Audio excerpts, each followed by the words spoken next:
It's that time of the week again when we shed light on some of the stories pertaining to the peninsula that made international headlines. As always, I have Kim Sang-hyun here in the studio with me. Welcome, Sang-hyun. Great to see you, Sunny. So this week we have quite a bit of foreign media coverage on North Korea, and this is as, of course, North Korean leader Kim Jong-un marks his a decade into his rule. And then we have news regarding the Korean War and the war declaration that, as President Moon Jae-in during the Australian visit talked about the topic. And then we'll look into an article on that note regarding Korea and Australia as middle power nations. And finally, we'll end on an economic note today regarding a Japanese economist's outlooks on the Korean and Japanese economies. So let's dive right in.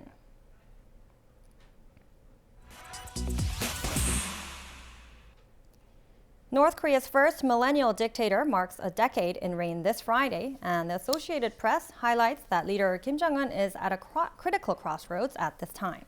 10 years into his rule, the press notes, Kim has shown throughout that his authority is absolute. However, the report evaluates that Kim may be facing his toughest moment yet with international sanctions, the coronavirus, and its ever-growing economic hardships. An expert was cited as saying that with U.S.-led sanctions continuing, there will come a point where Kim will have to make a tough choice over how much longer he can hold on to his nuclear programs. On the other hand, ABC News points out Kim's nukes are still his magic wand, making them the key to his absolute rule.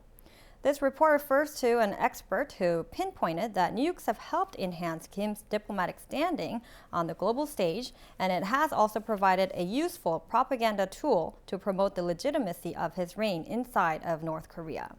Here, another expert emphasized Kim would thus never get rid of his nuclear arms, regardless of how much his regime or people would suffer from economic woes.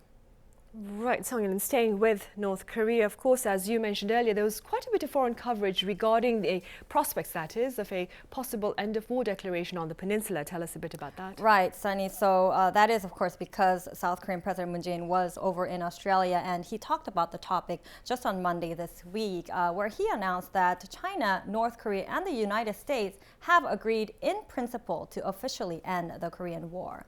So at a joint press conference on Monday after bilateral summit talks with Australian Prime Minister Scottmorrison in Australia, South Korea said U.S., China, and North Korea have agreed on fundamental and principle levels to declare a formal end to the Korean War.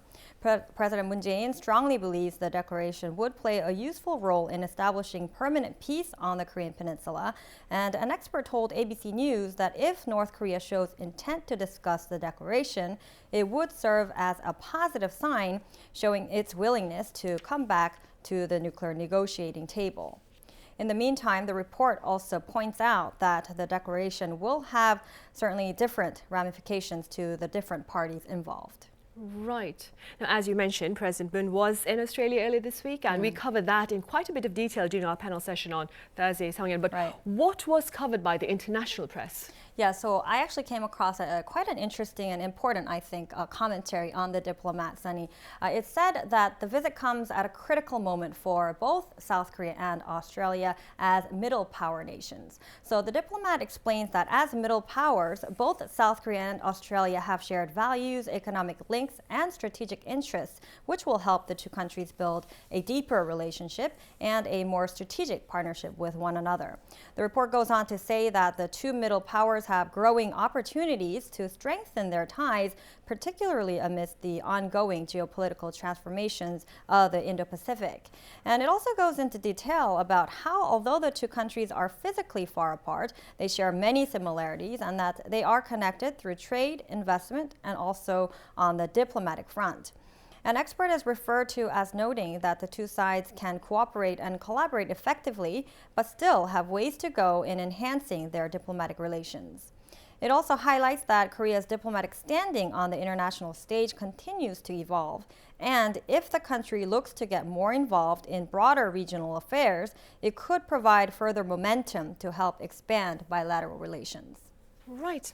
And moving on, Sung-yeon, now tell us about this Japanese economist who says Korea stands ahead of Japan, is it? Yes, Sunny. So a Japanese economist has written a column in a Japanese business newspaper, and he said that in various economic indices, Korea is already ahead of neighboring Japan. So economist Yukio Noguchi wrote in his recent column in the Japanese business paper Toyo Keizai that Korea's GDP per capita will be twice that of Japan in 2 decades. The expert said the two countries reacted differently to the economic crises in the 90s, and since the turn of the century, Korea's per capita GDP jumped 2.5-folds, while that of Japan's had stagnated.